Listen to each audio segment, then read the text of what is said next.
Hello, I'm Sean Quinlan. I cover the Youth Service Center at Madison Southern High School. Thank you for taking the opportunity to volunteer with our schools of Madison County. Please be aware that not only will you need to watch this PowerPoint presentation, you will also need to fill out the information from raptor.com, as well as get a Kentucky State background check form filled out and sent to our board office. Attention, Aaron Stewart. I will discuss that again at the end of this video. As a starter, anybody who was a certified volunteer in the school year that ended in 2019 will automatically be rolled over and be considered a volunteer for the school year of 2021.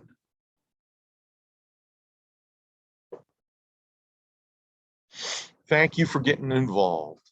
We encourage you to be open to working with all students and respect each individual needs. A lot of time volunteers come to the school to help with their own children, but please understand you can have influence over other students who may not be your own.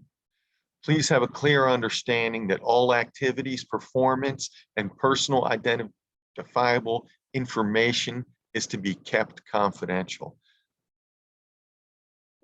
Some of the bare essentials: be dependable and self-motivated.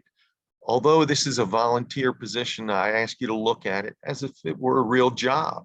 Show up on time, take care of the activity or the information that you're needing to take care of, have some self-motivation, okay? Follow directions to the best of your ability. If you're unaware of something, please ask, okay? It would be easier to take care of business and answer some questions on the front end to maybe to have to clean up a mess on the back end. Also, be aware that each school setting is unique. We have a couple of brand new schools in our county that are state of the art, as well as we have some of the older schools. It's the people within the schools that truly make up the school, but understand that each setting can be unique. Also, please dress neatly and appropriately for whatever activity it is that you volunteered for. I often reference sixth graders who took a trip to the zoo.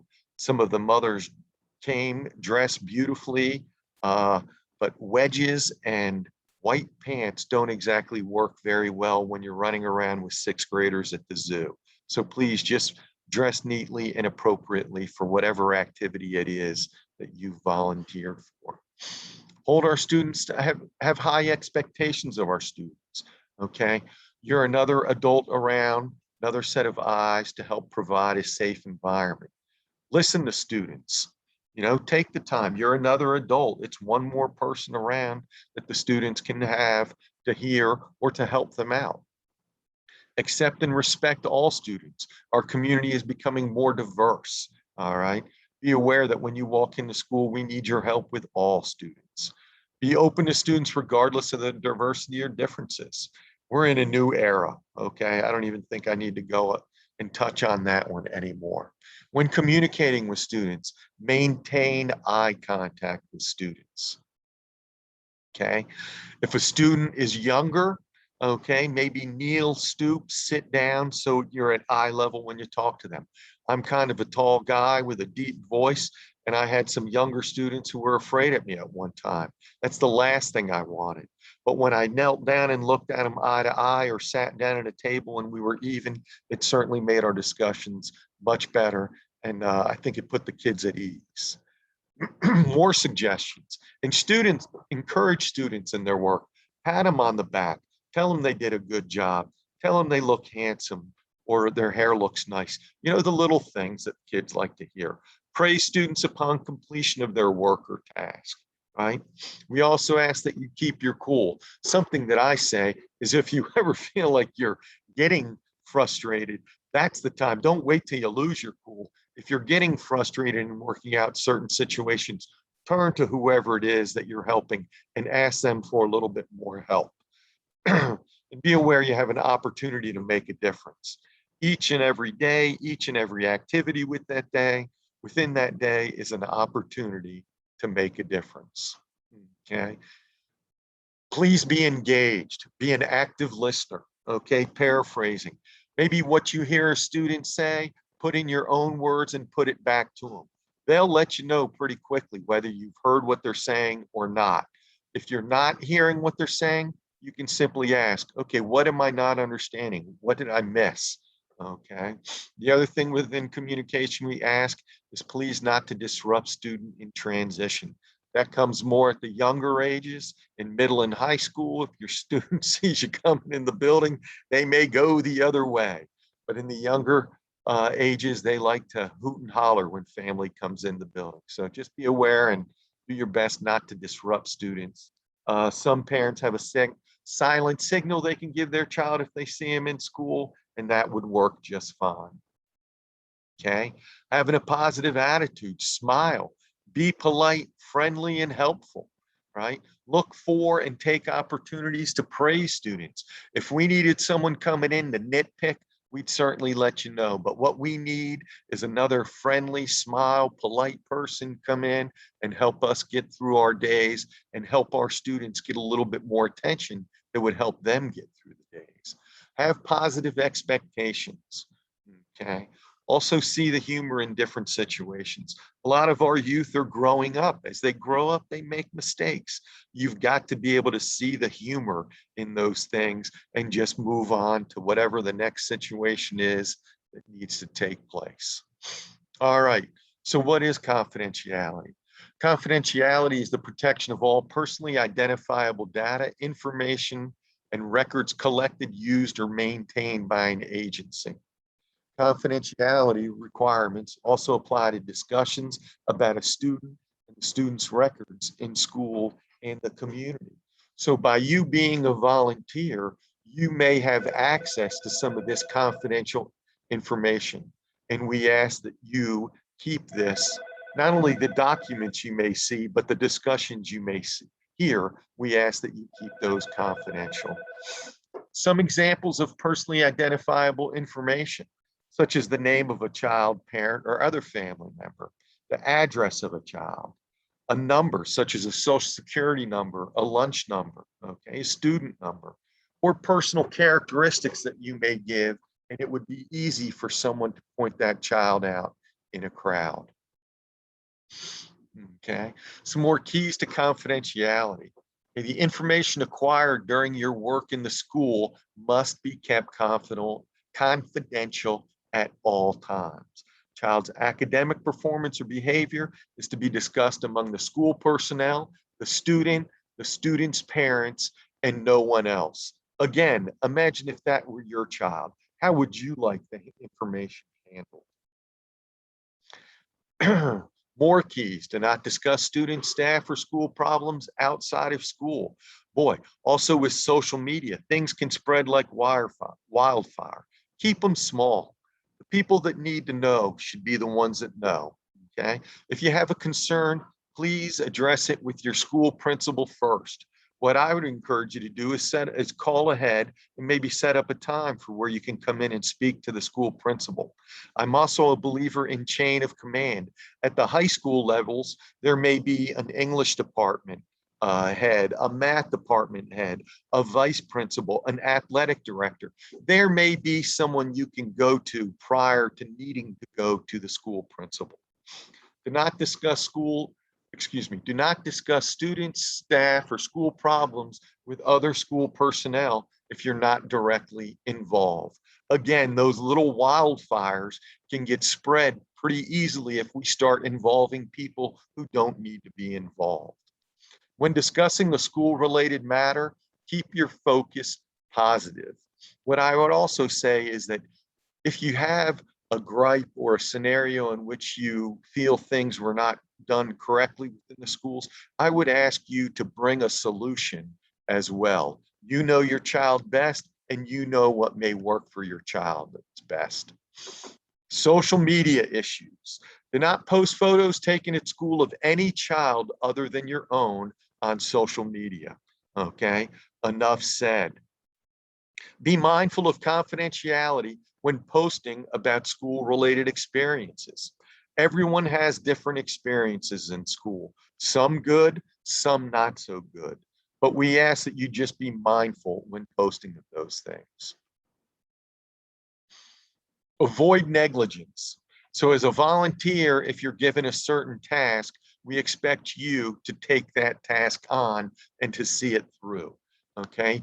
Failure to use reasonable care resulting in damage or injury to another would consider negligence, okay? So please, and we want to avoid negligence as you're volunteering within the schools.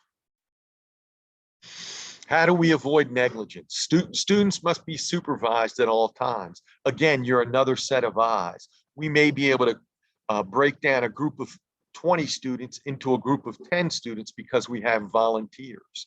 Okay, be aware of special concerns about any special concerns about students. I would hope that if there's students with special needs or special concerns, that whoever the teacher or staff is that brought you in to volunteer would inform you of that and give you a heads up. Okay, assisting with disabled students may require special training, skills, and knowledge. Be aware that all students in our building could benefit by having volunteers, okay? Even our special needs students. It certainly helps the teachers in there to have another caring, loving adult helping with those students. And we could use volunteers in those classrooms as well.